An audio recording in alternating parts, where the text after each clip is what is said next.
नमस्कार दोस्तों, डेट है आज की 4 फरवरी 2022 और स्वागत है आपका एटोयल डिस्कशन में। आज देखो 4 इश्यूज हम डिस्कस करेंगे। 3 द हिंदू के और एक हिंदुस्तान टाइम्स का काफ़ी अच्छा आर्टिकल है वेटलैंड्स कंजर्वेशन से संबंधित, वो भी हम डिस्कस करेंगे। सबसे पहले आर्टिकल हम डिस्कस करेंगे इंडिया के द्वारा चाइना में ऑर्गेनाइज हो रहे विंटर ओलंपिक गेम्स को बायकॉट करने से संबंधित। दूसरा आर्टिकल हम डिस्कस करेंगे इंडिया चाइना बॉर्डर डिस्प्यूट। काफ़ी समय बाद बॉर्डर डिस्प्यूट से संबंधित आर्टिकल आया है, तो जो भी नए पॉइंट्स हैं उनको एक्सट्रैक्ट करके डिस्कस करेंगे। यहाँ पे क्रिप्टो करेंसीज के ऊपर यानी वर्चुअल डिजिटल एसेट्स के ऊपर 30% टैक्स लगाए जाने से संबंधित है। और हिंदुस्तान टाइम्स का जो आर्टिकल हम डिस्कस करेंगे वो वेटलैंड कंजर्वेशन से संबंधित है, वो प्री के लिए भी इंपॉर्टेंट है। चलिए डिस्कशन स्टार्ट करते हैं। First important article India China relation से संबंधित है। आप जीएस पेपर सेकंड के इस टॉपिक से आर्टिकल को रिलेट कर सकते हो। क्या कंटेस्ट है? देखो, विंटर ओलंपिक्स स्टार्ट हो गए हैं चाइना के बीजिंग शहर में। विंटर ओलंपिक्स हर 4 साल में एक बार ऑर्गेनाइज होते हैं और विंटर ओलंपिक्स में आइस और स्नो पर स्पोर्ट्स को परफॉर्म किया जाता है। देखो, कुछ समय पहले आपको याद होगा एक खबर आई थी कि यूएसए और यूएसए के एलाई कंट्रीज ने विंटर ओलंपिक्स जो कि चाइना में ऑर्गेनाइज हो रहे हैं, मतलब आज से ही स्टार्ट हुए हैं 4 फरवरी से, तो इन विंटर ओलंपिक गेम्स में ऑफिशियल रिप्रेजेंटेशन से इनकार कर दिया गया था यूएसए और यूएसए के एलाई कंट्रीज के द्वारा। क्वेश्चन उठता है क्यों? यूएसए ने उस समय यह कहा था चूंकि चाइना के जिंगजियांग रीजन में मुस्लिम्स पर काफी ज्यादा एट्रोसिटीज हो रही हैं, ह्यूमन राइट्स का काफी ज्यादा वायलेशन हो रहा है, इस वजह से यूएसए और यूएसए के एलाई कंट्रीज की ऑफिशियल रिप्रेजेंटेशन नहीं रहेगी विंटर गेम्स में, विंटर ओलंपिक गेम्स में जो कि चाइना में ऑर्गेनाइज हो रहे हैं। ऑफिशियल रिप्रेजेंटेशन के ना होने का मतलब ये है कि यूएसए और यूएसए के एलाई कंट्रीज के जो डिप्लोमेट्स हैं वो मौजूद नहीं रहेंगे। ऑफिशियल रिप्रेजेंटेशन ना होने का मतलब ये नहीं है कि यूएसए के एथलीट्स पार्टिसिपेट नहीं करेंगे। यूएसए के एथलीट्स तो पार्टिसिपेट करेंगे, बट जो डिप्लोमेट्स जिनको मौजूद होना होता है ना, वो मौजूद नहीं रहेंगे। ये मतलब होता है गेम्स को बायकॉट करने का। फिर से बोलता हूं, गेम्स को बायकॉट करने का मतलब ये नहीं होता कि एथलीट्स भी नहीं जाएंगे। तो देखो, जब यूएसए ने ये अनाउंस किया था ना, तो उस समय पिछले साल सितंबर की बात है, ब्रिक्स का एक समिट ऑर्गेनाइज हुआ था। तो ब्रिक्स में चूंकि आपको पता है इंडिया भी एक मेंबर है, समिट के बाद जो ज्वाइंट स्टेटमेंट निकल के आई थी ना, वो ये थी कि ब्रिक्स जो है चाइना में ऑर्गेनाइज होने वाले विंटर गेम्स का समर्थन करेगा। बट अब क्या हुआ है? अब देखो, ये हुआ है इंडिया ने मना कर दिया है कि इंडिया भी इन गेम्स का बायकॉट करेगा। क्वेश्चन उठता है क्यों? पहले जब इंडिया ने इन गेम्स का समर्थन किया था, इंडिया ने कहा था कि गेम्स में पॉलिटिक्स नहीं होनी चाहिए, तो फिर अब जाके इंडिया ने इन गेम्स को बायकॉट क्यों कर दिया? उसका रीजन देखो ये है, इन विंटर ओलंपिक गेम्स के स्टार्ट होने से पहले जो ये टॉर्च रिले सेरेमनी ऑर्गेनाइज हुई थी ना, इस टॉर्च रिले सेरेमनी में चाइना के पीएलए के यानी पीपल्स लिबरेशन जो आर्मी है, उस आर्मी के एक ऑफिसर ने पार्टिसिपेट किया था और उस ऑफिसर का रोल रहा था गलवान वैली की घटना में। तो इंडिया को लगा ये तो चाइना पॉलिटिक्स कर रहा है, गलवान वैली में शामिल होने वाले मिलिट्री ऑफिसर को इन गेम्स के टॉर्च रिले सेरेमनी में शामिल करना, उस ऑफिसर को ऑनर करना, एक प्रकार से तो ये वही बात हुई कि चाइना इंडिया को नीचा दिखाना चाहता है। इस वजह से इंडिया ने भी कहा हम भी इन गेम्स का बायकॉट करते हैं। मतलब हमारे जो एक डिप्लोमेट हैं उनको मौजूद रहना था इन गेम्स की सेरेमनी के दौरान, वो मौजूद नहीं रहे। बट जैसा मैंने आपको पहले बताया, इसका मतलब ये नहीं कि इंडिया के एथलीट्स पार्टिसिपेट नहीं करेंगे। इंडिया के एकमात्र एथलीट हैं आरिफ खान, जिनको पहले पार्टिसिपेट करना था इन गेम्स में, वो अभी भी पार्टिसिपेट करेंगे। बस बायकॉट करने का मतलब ये है कि हमारे जो डिप्लोमेट जिनको मौजूद रहना था इन गेम्स की सेरेमनी के दौरान, वो मौजूद नहीं रहे। इसके बाद आर्टिकल में कहा जाता है, देखो, जब से गलवान वैली की घटना हुई है ना, तब से चाइना एक कैंपेन सा चला रहा है ये साबित करने के लिए कि देखो पीपल्स लिबरेशन आर्मी के जो ट्रूप्स हैं वो कितने ज़्यादा बहादुर हैं। उन्होंने इंडियन आर्मी के सोल्जर्स को रोक दिया। तो चाइना की पीपल्स लिबरेशन आर्मी के ऑफिसर को जो शामिल किया गया टॉर्च रिले सेरेमनी में, ये उसी का एक पार्ट था। बट कायदे से स्पोर्ट्स में चाइना को पॉलिटिक्स को इंक्लूड नहीं करना चाहिए था। बट देखो, इतिहास अगर हम उठा के देखें, ओलंपिक्स पर राजनीति हमेशा से होती आई है। किसी भी देश में जब ओलंपिक गेम्स ऑर्गेनाइज होते हैं ना, जैसे मान लीजिए इंडिया में ऑर्गेनाइज हुए हैं, तो अभी बीजेपी की सरकार है, तो बीजेपी देखो अगर सक्सेसफुली गेम्स ऑर्गेनाइज करवा पाती है तो बीजेपी डोमेस्टिक पॉलिटिक्स में उसका फायदा उठाना चाहेगी कि देखो हमारे कार्यकाल में हमने इतने अच्छे ढंग से गेम्स को ऑर्गेनाइज करवाया है। जैसे यूपीए की सरकार ने कॉमनवेल्थ गेम्स को ऑर्गेनाइज करवाया था, वो बात अलग है कि उन गेम्स के साथ करप्शन के जो आरोप हैं वो अटैच हो गए थे। तो उसी प्रकार से अब आप कंपेयर कीजिए, चाइना में जो शी जिनपिंग राष्ट्रपति है ना, वो चाहेंगे कि चाइना जो है वो काफी अच्छे से इन विंटर ओलंपिक गेम्स को ऑर्गेनाइज करवाए, ताकि डोमेस्टिक जनता को दिखाया जा सके कि कोविड-19 की महामारी के बाद, स्टार्ट होने के बाद, चाइना एक ऐसा देश है जिन्होंने इन गेम्स को तय शेड्यूल के हिसाब से ऑर्गेनाइज करवाया। वैसे तो ये गेम्स जो समर ओलंपिक गेम्स हैं वो जापान में ऑर्गेनाइज हुए थे पिछले साल, आपको याद होगा, बट वो शेड्यूल के हिसाब से नहीं हुए थे। पहले 2020 में जापान में समर ओलंपिक गेम्स ऑर्गेनाइज होने थे, नहीं हो पाए, एक साल बाद हुए। लेकिन चाइना तय शेड्यूल के हिसाब से ही इन गेम्स को ऑर्गेनाइज करवा रहा है। तो चाइना साबित करना चाहेगा अपनी सुपीरियोरिटी को कि देखो, ना सिर्फ इकोनॉमी के मामले में बल्कि बाकी मामलों में भी जो चाइना है वो अब एक सुपर पावर बन गया है। हालांकि देखो, यूएसए नहीं चाहता कि चाइना इन गेम्स को सक्सेसफुली ऑर्गेनाइज करवाए, इसीलिए तो यूएसए ने डिप्लोमेटिक बायकॉट कर दिया इन गेम्स का। किस आरोप में, हमने पहले भी डिस्कस किया।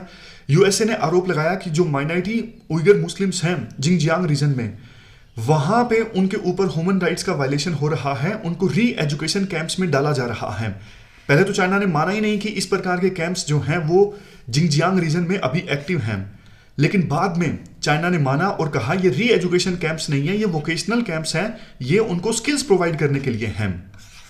तो गेम्स को लेकर जो राजनीति है वो चल रही है। इंडिया ने भी अब बायकॉट कर दिए हैं इन गेम्स को। हालांकि रीजन यूएसए से अलग है। इंडिया का रीजन है गलवान वैली में शामिल हुए पीपल्स लिबरेशन आर्मी के ऑफिसर को सम्मान देना, शामिल करना टॉर्च रिले सेरेमनी में। तो ये हमने गेम्स से संबंधित हो रही राजनीति को डिस्कस किया। अब देखो, अगला जो हमारा आर्टिकल है ना, वो बॉर्डर डिस्प्यूट से संबंधित है। इसे आप जीएस पेपर 2 और जीएस पेपर 3 दोनों से रिलेट कर सकते हो। जीएस पेपर 3 में सिक्योरिटी है और जीएस पेपर 2 में इंडिया एंड नेबरहुड रिलेशनशिप। क्या कंटेस्ट है? देखो, इतना तो आपको पता है, अप्रैल 2020 के बाद से ही लद्दाख रीजन में चाइना और इंडिया की जो फोर्सेस हैं वो आमने सामने हैं।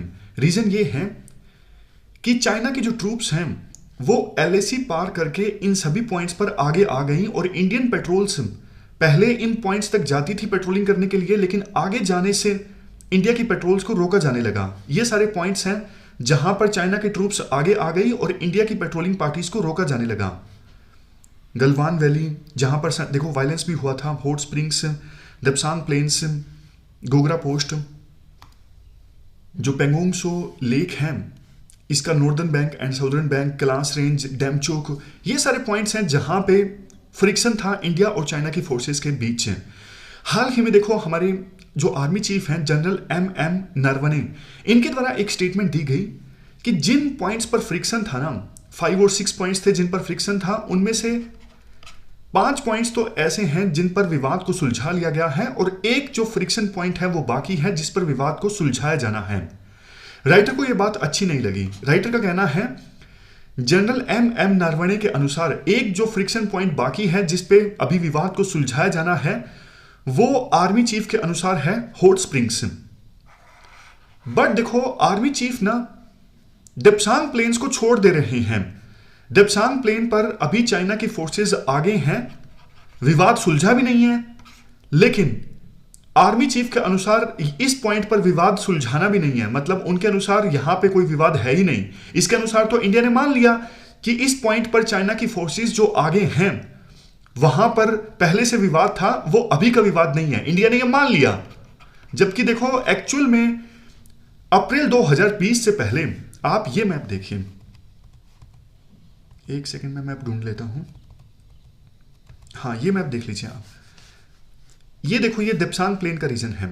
राइटर के अनुसार अप्रैल 2020 से पहले इंडिया के जो ट्रूप्स है ना, इन सभी पॉइंट्स तक जा पा रही थी, यहां तक। लेकिन अप्रैल 2020 के बाद इस पूरे वाई जंक्शन में इंडिया की जो फोर्सेस हैं वो नहीं जा पा रही हैं, क्योंकि चाइना ने अपनी ट्रूप्स को यहां पे तैनात किया है। तो चाइना की जो ट्रूप्स हैं वो इंडियन ट्रूप्स को आगे जाने से रोकती हैं, यानी इन पेट्रोलिंग पॉइंट्स को एक्सेस करने से रोकती हैं। तो राइटर के अनुसार इंडिया देखो ये मान रहा है कि दपसांग प्लेन पर फ्रिक्शन ही नहीं है। इसका मतलब तो इंडिया ने मान लिया कि जो चाइना की ट्रूप्स की अभी यहां जो पोजीशन है वो बिल्कुल ठीक है। ये तो गलत है ना। ये तो वही बात हो गई, प्रधानमंत्री मोदी ने गलती से कह दिया था, आपको याद होगा कि इंडिया की टेरिटरी पर कोई भी नहीं आया है। यह बात प्रधानमंत्री मोदी ने बोल दी थी, जिसका फायदा चाइना ने उठाया था और चाइना ने कहा था देखो भारत के प्रधानमंत्री भी बोल रहे हैं कि इंडिया की टेरिटरी पर आगे कोई नहीं आया है, तो इंडिया की टेरिटरी पर कोई आगे नहीं आया है तो फिर हम बातचीत क्यों कर रहे हैं। वो बात देखो अलग है। इसके अलग अलग वर्जन है कि कुछ पॉइंट्स ऐसे हैं बॉर्डर पर जिसपे दोनों देशों की जो ट्रूप्स हैं वो पेट्रोलिंग करती हैं, इंडिया की ट्रूप्स भी और चाइना की ट्रूप्स भी।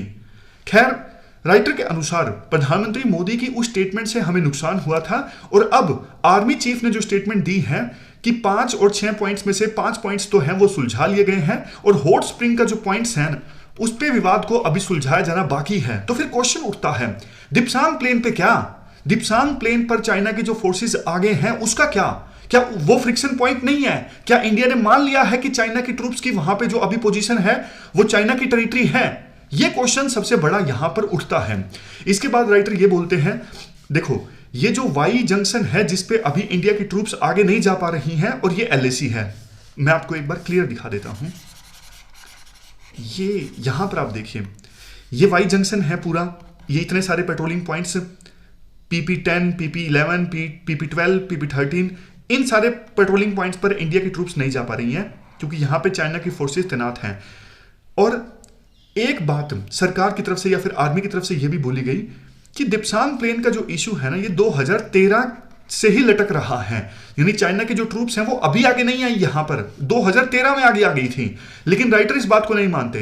राइटर कहते हैं आप उस समय के लेफ्टिनेंट जनरल से बात करके देख लीजिए, उनके अनुसार 2013 में चाइना की ट्रूप्स यहां पे बेशक आगे आई थी लेकिन हमने जल्दी से चाइना की कुछ टेरिटरीज को कैप्चर कर लिया था और नेगोशिएशन जो हुई उसके अनुसार चाइना की ट्रूप्स यहां से पीछे चली गई वापस। लेकिन अब जो चाइना की ट्रूप्स यहां पर आगे आई हैं ना वो अप्रैल 2020 में आई हैं। बट आर्मी की तरफ से यह संकेत दिया जा रहा है कि चाइना की ट्रूप्स यहां पर अप्रैल 2020 से आगे नहीं आई, 2013 में आगे आ गई थी। तो आप जाहिर तौर पर मतलब पॉलिटिक्स इन्वॉल्व हो गया, आपको पता है सरकार भी एक प्रकार से अपनी छवि साफ करना चाहती है कि 2013 में यूपीए की सरकार के दौरान आगे आई थी, तो इसलिए ऐसा नहीं कि अब आगे आई हैं हमारी सरकार के दौरान। तो देखो नेशनल इंटरेस्ट में जब भी पॉलिटिक्स इन्वॉल्व हो जाती है ना उससे देश को खतरा है, देश को नुकसान होता है, चाहे कोई भी पार्टी करे। तो अब राइटर ना लास्ट में दिप्सांग प्लेन्स की इंपॉर्टेंस बताते हैं। इंपॉर्टेंस वो ये कहते हैं देखो ये जो एरिया है ना वो स्ट्रेटेजिकली काफी ज्यादा इंपॉर्टेंट है। क्यों इंपॉर्टेंट है? इस दिप्सांग प्लेन्स के थ्रू इंडिया काराकोरम पास करके सेंट्रल एशिया को एक्सेस कर सकता है। दूसरी तरफ ये वो पॉइंट है जहां पे देखो एंटर करके जहां से इंडिया अक्साई चीन को वापस ले सकता है। हालांकि आपको भी पता है थोड़ा सा ये इम्प्रैक्टिकल है लेकिन बात है कहने की। ये वो पॉइंट है जहां से एंटर करके इंडिया पाकिस्तान में गिलगिट बाल्टिस्तान में एंटर कर सकता है। तो इस पॉइंट की ना इस वाई जंक्शन की इंपॉर्टेंस काफी ज्यादा है। इस साइड चाइना की साइड ना काफी सारे रोड भी बने हुए हैं। कल को युद्ध हो गया ना तो चाइना के साइड जो बेहतर इंफ्रास्ट्रक्चर है उसका इस्तेमाल करके चाइना आसानी से इंडिया की साइड एंटर कर सकता है। तो इसलिए इंडिया को इस पोजीशन पे इस वाई जंक्शन पे अपना जो क्लेम है बिल्कुल नहीं छोड़ना चाहिए। इस पर नेगोशिएशन चलती रहनी चाहिए कि ये जो है इस पॉइंट पर पहले इंडिया की पेट्रोलिंग पार्टीज आती थी तो अब क्यों नहीं आ पा रही हैं। स्ट्रांगली इंडिया को चाइना के साथ नेगोशिएट करना चाहिए इस वाई जंक्शन को लेके। ये राइटर का पॉइंट है। तो ये हमने पूरा आर्टिकल डिस्कस किया, चलते हैं आगे। इसके बाद next important article crypto currencies के रेगुलेशन से संबंधित है। आप जीएस पेपर 3 के इस टॉपिक से आर्टिकल को रिलेट कर सकते हो। देखो अभी तक बजट में आपने एक चीज तो सुन ही ली होगी कि सरकार वर्चुअल डिजिटल एसेट्स के गेन पर 30% का टैक्स लगाएगी। बाद में हमारे जो वित्त मंत्री हैं उन्होंने इस बात को क्लैरिफाई भी किया कि देखो करेंसी तो आरबीआई के द्वारा जारी की जाती है। करेंसी के अलावा जो भी एसेट डिजिटल फॉर्म में है ना, जैसे क्रिप्टो करेंसीज, कोई नंबर हो सकता है, कोई टोकन हो सकता है, वो सब वर्चुअल डिजिटल एसेट्स में आते हैं। तो उन पर अगर कोई गेन होता है तो उस पर सरकार 30% टैक्स लगाएगी। तो ये डिबेट स्टार्ट हो गई कि अगर क्रिप्टो करेंसीज के बेचने या खरीदने पर किसी को फायदा होता है, सरकार 30% उस पर टैक्स लगाएगी, तो इसका मतलब क्या सरकार ने मान लिया है कि क्रिप्टो करेंसीज लेजिटिमेट है, ये गैर कानूनी नहीं है? देखो इसको लेके ना अभी अलग अलग राय है विभिन्न एक्सपर्ट्स की। सरकार भी ना आधे अधूरा काम छोड़ देती है, सरकार ने कुछ खास क्लैरिफाई नहीं किया है। बाद में हालांकि सरकार की तरफ से एक स्टेटमेंट जारी की गई कि टैक्स लगाने का मतलब ये नहीं है कि अब ये पूरी तरह से लीगल है, पूरी तरह से लेजिटिमेट है। बट कुछ एक्सपर्ट्स का मानना है चूंकि एक बिल भी सरकार लाने वाली थी क्रिप्टो करेंसीज को बैन करने के लिए, वो बिल नहीं लेके आई और इस बजट सेशन में अभी तक कोई संकेत भी नहीं दिया कि क्रिप्टो करेंसीज को बैन किया जाएगा। तो 30% टैक्स लगाना मतलब अब सरकार ऐसा लगता है कि क्रिप्टो करेंसीज को बैन करने के बजाय रेगुलेट करना चाहती है, तभी तो उन्होंने 30% टैक्स लगाया है, अदरवाइज तो वो 30% टैक्स लगाते ही ना। सरकार ने कहा है ये जो 30% टैक्स है ना वो 1 अप्रैल 2022 के बाद से लागू होगा। लेकिन कुछ चीजों को लेके इस आर्टिकल में ना पॉइंट्स रेज किए गए हैं, जैसे 1% टीडीएस काटना है जब इन वर्चुअल डिजिटल एसेट्स को बेचा जाएगा, खरीदा जाएगा या फिर इवन एक्सचेंज किया जाएगा, तब 1% टीडीएस काटना है। बट अभी तक ये पूरी तरह से क्लियर नहीं है कि 1% टीडीएस कौन काटेगा। जैसे देखो, मान लीजिए मैं ओनलीआईएस में काम करता हूं और ओनलीआईएस मुझे सैलरी देता है, तो एक थ्रेशोल्ड लेवल से ज्यादा अगर मेरी सैलरी है तो ओनलीआईएस इंस्टीट्यूशन क्या करेगा, मेरी सैलरी में से कुछ पैसा काट लेगा। फिलहाल ये 10% है। जैसे मान लीजिए मेरी सैलरी एक मंथ में 80,000 है, तो 10% काट के इंस्टीट्यूशन मुझे देगा, 8,000 काट लेगा एक महीने में, और वो 8,000 इंस्टीट्यूशन क्या करेगा, वो सरकार को दे देगा। और बाद में जब मुझे आईटीआर फाइल करना होगा ना, तो फिर मेरा जितना टैक्स बनेगा, अगर जितना मेरा टीडीएस काटा गया है दोनों सेम है तो मुझे टैक्स भरने की आवश्यकता नहीं है। लेकिन अगर मेरा टैक्स सरकार को कम बन रहा है पूरे साल में, टीडीएस ज्यादा काट लिया गया है, तो सरकार मुझे वो टैक्स वापस लौटा देगी जो इंस्टीट्यूशन ने सरकार को ऑलरेडी पे कर दिया है मेरी तरफ से। अब आपके मन में आया होगा सरकार ये करती क्यों है, मतलब टीडीएस जैसा सिस्टम सरकार करती क्यों है। देखो, टीडीएस सरकार काटने को इसलिए कहती है कि एक ट्रांजैक्शन की ट्रेल पता की जा सके कि ये लोग जो हैं ये इस इंस्टीट्यूट में काम करते हैं, इन्होंने इतनी इतनी सैलरी उठाई, लेकिन बावजूद इसके इन्होंने टैक्स नहीं भरा। लेकिन टीडीएस सरकार के पास जाएगा तो सरकार को एक ट्रेल मिल जाएगी कि इनके पास इतना पैसा आया, फिर भी इन्होंने अपना टैक्स नहीं भरा। लेकिन अब बात यही है ना, वर्चुअल डिजिटल एसेट्स के मामले में सरकार ने यह नहीं बताया है कि 1% टीडीएस कौन काटेगा। ये आने वाले दिनों में ज्यादा क्लियर होगा। और दूसरी चीज, ये टीडीएस के बारे में हमने डिस्कस किया। दूसरी चीज सरकार ने यह भी कहा है, मैं आपको एक फिर से एग्जांपल की सहायता से बताता हूं। मान लीजिए मैं ओनलीआईएस में काम करता हूं, मुझे 80,000 सैलरी मिलती है, तो उसके बाद अगर मैंने क्रिप्टो करेंसीज में पैसे लगाए, उसमें मुझे घाटा हो गया, तो अब कायदे से देखो जो 80,000 सैलरी है ये तो 12 महीनों की कितना हो जाएगा, 9,60,000 हो जाएगा, है ना? नहीं, 12,98,96, हाँ 9,60,000 हो जाएगा। तो अब क्रिप्टो करेंसीज में मुझे घाटा हो गया, तो मैं ये नहीं कह सकता कि देखो मेरी ओवरऑल सैलरी तो कम है ना, 9,60,000 मुझे सैलरी मिली और क्रिप्टो करेंसीज में मुझे 2 लाख का घाटा हो गया, तो मेरी इफेक्टिव सैलरी 7,60,000 है। मैं ये नहीं कह सकता। सरकार कहती है कि जो क्रिप्टो करेंसीज में लेन देन है ना, उसको आप अलग रखो, उसको आप बाकी इनकम से नहीं जोड़ के देख सकते, इसको इस इनकम को अलग माना जाएगा, और अगर फायदा होगा तो उस पर हम 30% टैक्स लगाएंगे। तो इस पे भी बहुत से जो क्रिप्टो करेंसीज के एक्सपर्ट्स हैं वो क्वेश्चंस रेज कर रहे हैं कि इसको बाकी इनकम से क्यों नहीं जोड़ा जा सकता। जोड़ना चाहिए, क्योंकि क्रिप्टो करेंसीज में ट्रेड भी तो एक ट्रेड है ना। इसके अलावा देखो, सरकार ने यह भी कहा कि वर्चुअल डिजिटल एसेट्स में जो लॉसेस है ना, उनको कैरी फॉरवर्ड नहीं किया जा सकता, यानी हिसाब होगा तो 31 मार्च तक का होगा। तो ये कुछ पॉइंट्स हैं जिस पर राइटर कहते हैं निराशा हाथ लगी।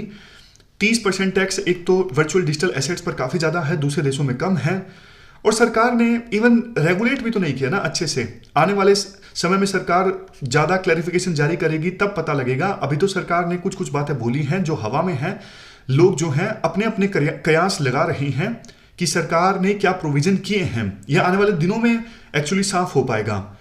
बट देखो, क्रिप्टो करेंसीज आज के समय में आपको पता है इसका ट्रेड काफी ज्यादा होता है और काफी वॉल्यूम्स भी हैं, वैल्यूएशन भी काफी ज्यादा इन्वॉल्व हैं।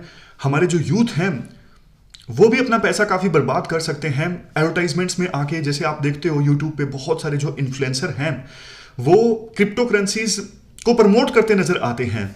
लेकिन देखो, क्रिप्टो करेंसीज ना बहुत ज्यादा वोलेटाइल हैं। कुछ लोग अगर पैसा कमाते भी हैं तो उससे कई गुना ज्यादा अपना पैसा खो देते हैं। तो मैं तो, आप चूंकि मेरे अपने हो, दोस्त हो, तो मैं तो आपको यही कहना चाहूंगा कि आप इनमें इन्वेस्ट करो तो बहुत ज्यादा सोच समझ के इन्वेस्ट कीजिएगा।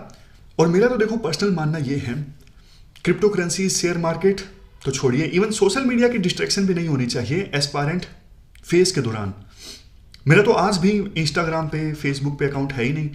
ट्विटर पे इसलिए बनाया था, आपको याद होगा अपना चैनल हैक हो गया था, तो उस समय